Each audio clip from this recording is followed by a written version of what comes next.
Galera, o prof vai gravar um vídeo bem rápido para ajudar vocês a se organizarem com os estudos para a prova, tá bem? A prova de amanhã é de História, um capítulo só sobre o transporte dos africanos para o Brasil. Então, como que você faz esse estudo? Primeiro, você relê o capítulo. É um capítulo só, o mínimo que você tem que fazer antes da prova é reler o capítulo. Isso é uma coisa básica. Relê o capítulo, o que você faz? Pega o caderno, relê a pergunta, o exercício que está lá, reflete, para um pouco, pensa. Se você não pudesse ler no caderno, não pudesse olhar no livro, o que você responderia? Aí depois você confere, tu olha qual é a tua resposta e vê se ela está de acordo com aquilo que você responderia. Aí você pega uma folha ou o próprio caderno, não tem problema, e escreve a resposta correta. Não a que você pensou em dar, nem a que está escrito ali, mas a que você sabe agora, que você daria se você tivesse que responder aquela pergunta. Às vezes você pensou em dar a resposta certa do seu jeito, que ficou melhor do que o jeito que estava escrito ali na correção ou na cópia do livro. E a resposta certa não é a que está igual ao livro. A resposta certa é aquela que fala tudo que o livro fala com as suas palavras. Ah, prof, mas eu não sei quando eu estou falando certo com as minhas palavras. Então você tem que pensar. Os pontos principais, eu comentei sobre eles. Será que eu mudei o sentido da minha resposta quando eu mudei para as minhas palavras ou o sentido continuou o mesmo? Vocês estudam isso em língua portuguesa, o efeito do sentido. Depois que tu faz essa revisão nos exercícios, lê o exercício, tenta responder sem olhar, lê a sua resposta, olha no livro, aí escreve qual seria a resposta que você teria dado numa segunda chance, né, numa segunda oportunidade de fazer aquele exercício, agora que você estudou, você está gravando isso no seu cérebro. Terminou, faz a revisão. A revisão, prof, a revisão é curta, é porque é só isso que você precisa revisar. Se a revisão é curta, é porque o resto tudo você já tem que ter aprendido com o exercício do livro e com o exercício do caderno. Terminou de fazer a revisão? Confere e vê se as respostas estão certas. Assim, eu não olho as revisões da Beatriz para ver se ela fez certo. E como eu não olho nenhuma tarefa de casa, vocês sabem disso, né? Mas quem tem um pouco mais de dificuldade de interpretação, acha que sempre traz o exercício e sempre está errado, no dia da revisão não custa você mostrar para um mais capaz, pode ser um irmão, um tio, o pai, a mãe, a avó, quem tiver com vocês. A pessoa vai dar a opinião dela, ela vai ver ali um erro de concordância, uma coisa que não está bem clara. E mesmo que ela não saiba a resposta certa, que você tem que esperar até chegar no outro dia para fazer a revisão antes da prova com a prof, na hora da correção, não custa nada, né? Você ter esse segundo olhar em casa. Se for possível, se não for possível, você espera, porque antes da prova você sabe que você vai fazer a correção da revisão e vai ter uma oportunidade de tirar as dúvidas. Terminou de fazer isso, lê o capítulo. Lê os exercícios do caderno um por um, refletiu qual resposta eu daria sem olhar, leu a sua resposta, comparou com o que você já tinha lido na apostila, aí escreveu novamente a resposta do seu jeito agora, né? Com as suas palavras, porque é do seu jeito que você vai ter que pôr na prova. Você não vai lembrar do jeito que está no livro. Você vai lembrar do seu jeito. E o seu jeito, para mim, tá bom, desde que esteja com o mesmo sentido. Né? O principal tem que se manter ali. Aí você pode fazer uma nova leitura do capítulo, porque você refletiu nas questões do caderno. Você refletiu nas questões da revisão. Você já tinha feito uma leitura, agora você vai fazer uma nova leitura e vai gravar todas as informações importantes e acabou, você estudou para a prova. Eu sei, porque eu faço isso há muito tempo, que a maioria não estuda assim. A maioria, eu tenho 2 filhas, né? Dá umas olhadinhas lá na página do livro, lê uma outra coisa, dá uma olhadinha no caderno, faz a revisão. Às vezes nem é a criança que faz sozinha a revisão, às vezes fica pedindo ajuda pro pai, que diz que não sabe. Ah, pai, não sei, não acho. Aí assim, quem vai fazer a prova, eu já falei para vocês. Não é o pai, não é a mãe. Se o pai fizer o esforço de achar para você, se o pai tiver que dizer, copia aqui, é essa parte, o seu cérebro não vai saber fazer sozinho na hora que ele precisar. Então o estudo é assim. Agora eu vou falar um pouquinho para vocês sobre o tema, para dar uma ajudadinha no estudo de vocês. Então, os africanos, eles tinham entre eles essa cultura da escravidão. Quando uma tribo lutava com outra, a tribo que perdia, muitas vezes, algumas das pessoas eram capturadas e tornadas escravas de outras tribos africanas. Então, quando eu era criança, eu contei para vocês, eu achava que os portugueses iam lá na África e que os africanos estavam tudo vivendo lá, que nem o Adão e Eva no Jardim do Éden, feliz, né, sem nenhum problema, e os portugueses pegavam eles à força e punham no navio e levavam. Não é assim, né? Tá escrito no livro que essa era uma prática que já havia lá. Então, provavelmente, o que acontecia? As pessoas que já estavam na condição de escravos lá, ou de pessoas punidas por alguma desobediência à lei, ou algum problema que acontecia lá de relacionamento entre eles, eram entregues, vendidas, né, trocadas com os portugueses por outros produtos. Então, os portugueses levavam coisas, deixavam lá, traziam africanos, né? Às vezes pode ser que eles levassem ouro, que era, né, a moeda de troca da época, mas às vezes eles levavam outras coisas, outros objetos, outros produtos mais não tão valiosos. Esses africanos, eles vinham para o Brasil em condições desumanas. Grava essa palavra, vocês vão precisar dela, desumanas. Eles ficavam empilhados. Empilhado, a gente tem essa palavra também, gente, ó, foca nas palavras da prof. Empilhados, quer dizer que eles ficavam um sobre o outro. Eles não vinham confortável, que nem a gente sentadinho, que dá para levantar, dá para sentar, né? Uma viagem de avião, de navio, tu consegue fazer o que você precisar.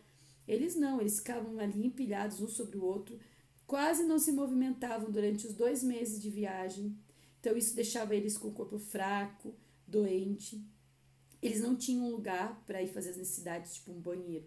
Eles tinham que fazer ali no mesmo ambiente onde eles eram transportados. Eu acredito que eles tentavam fazer o máximo possível para que isso não se tornasse algo ali tão insuportável. Então, o que eles poderiam fazer, por exemplo, tirar do meio do caminho as necessidades, né?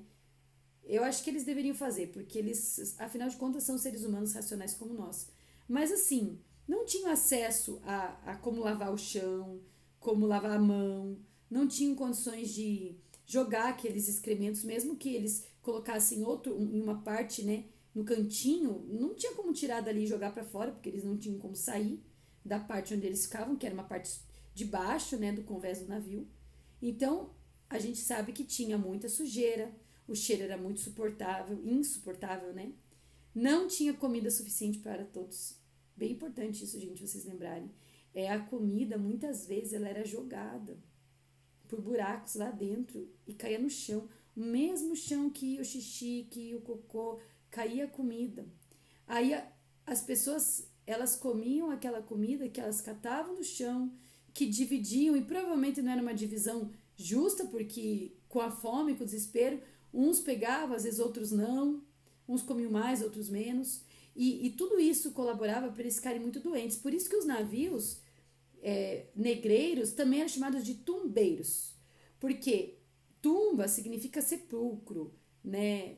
Lugar de morte, um lugar onde você coloca uma pessoa morta. E ali naqueles navios, muitos, o livro diz que a cada 10 que saíam, 2 morriam. Diz isso no livro, se eu não tô enganada aqui. Deixa eu dar uma olhadinha nele. A cada 10, isso mesmo, a cada 10 que saíam lá da África, 2 não sobreviviam à viagem. Então, um 20%, né? 2/10 das pessoas morriam. Por quê? Porque não tinha comida suficiente, eles ficavam fracos. Não tinha higiene nenhuma, eles ficavam doentes. Qualquer bactéria, qualquer vírus era facilmente transmitido para todos. E quando eles chegavam aqui, a condição também era péssima. Mas para a prova, a gente vai se ater na viagem, tá bom? A prof selecionou um capítulo só, para que vocês pudessem fazer um estudo de qualidade. E os outros capítulos a gente avalia das outras formas, né? Com as outras atividades. É isso, não posso demorar mais, porque senão também vocês não vão ter tempo de assistir o vídeo. Leiam a prova com bastante atenção. O prof já falou isso para vocês, assim, umas 500 e algumas poucas vezes. Talvez mais, talvez umas 700. Muitas vezes. Leia a prova mais de uma vez. Porque eu que sou prof, falei para vocês, quando eu vou fazer prova da pós-graduação ou qualquer curso, eu leio a questão várias vezes antes de responder. Porque a leitura, ela precisa ser atenciosa, ela precisa ter reflexão. Às vezes, uma palavrinha ali que está ali, ela te mostra que aquela alternativa não pode ser correta. E às vezes uma palavrinha que você não entende faz você fazer o exercício tudo de uma forma diferente do que era. Então lê mais de uma vez. Essa coisa de ler uma vez só e marcar X é chutar. Ah, mas eu já sei, mas lê de volta para ver se o que você sabe é isso mesmo que tá perguntando. Porque muitas crianças sabem, leem, começa a ler, já sei, e marca errado. Por quê? Porque não leu, ela sabia, mas não era aquilo que eu tava perguntando, né? Então, assim, lê mais de uma vez, marca com atenção. Aquelas dicas, se tá escrito, né, a alternativa, é uma só. Se tá escrito, marque todas as alternativas no plural, aí tu pode marcar mais de uma. Tem que ter atenção nessas daí, né? Assim, prof, eu não entendi o que é para fazer num exercício. Mas daí eu não vou perguntar na hora da prova porque a prof não vai gostar. Assim, eu só não vou responder para você a resposta da questão. Se você falar assim, prof, eu não entendi. É sempre assim, ó, presta atenção. Prof, eu não entendi a 3. Falei, o que você não entendeu da 3? Não, eu não entendi nada. Se você não entendeu nada, você tem que ler de volta. Agora, prof, eu não entendi. É para colocar a resposta, é para desenhar, é para ligar, para marcar X. Se eu achar que é uma questão que precisa explicar, eu vou explicar. Agora, se tiver escrito assim, ó, marque um X na resposta certa, e tiver uma pergunta lá, e você falar, prof, eu não entendi o que é para fazer. Tá escrito que é para marcar um X. Tu vai marcar um X, eu não vou precisar responder isso para você, eu vou falar para ele de novo. E se você não souber a resposta, não adianta falar que você não entendeu. Você tem que falar assim, esse aqui eu não sei. Mas tem uma dica. Às vezes a resposta de uma questão você encontra fazendo a outra. Isso acontece muito. Então, não sabe uma questão? Pula. Vai para a próxima. Depois que você fizer as outras, você volta nessas questões que você pulou. Porque uma questão vai fazendo você lembrar da outra e vai fazendo, lembrei o que era aquilo, volta lá, vou pôr uma resposta. E não deixe questão em branco. Gente, se quer ver uma professora chorar, é pegar uma prova que era de marcar X e a criança deixou em branco. Se você não sabe uma de marcar X, coloca ali na que você acha que tem mais probabilidade de ser. Eu acho que essa aqui tá com mais cara de certo, eu vou marcar. Mas marca o X. Não deixa em branco. Porque, se tem 4 alternativas, tu marcou o X, tem 25% de chance de acertar. 1/4 é bastante. Mas marcou. Então marca, não deixa nada em branco. Depois que terminou tudo, confere, relê a prova. Prof, já revisei 3 vezes. Revisou não. Você leu a prova 3 vezes, você olhou para a prova 3 vezes, mas revisar 3 vezes não dá tempo. Eu ia demorar a aula inteira, de manhã até de tarde, para revisar 3 vezes uma prova. Porque revisar requer atenção.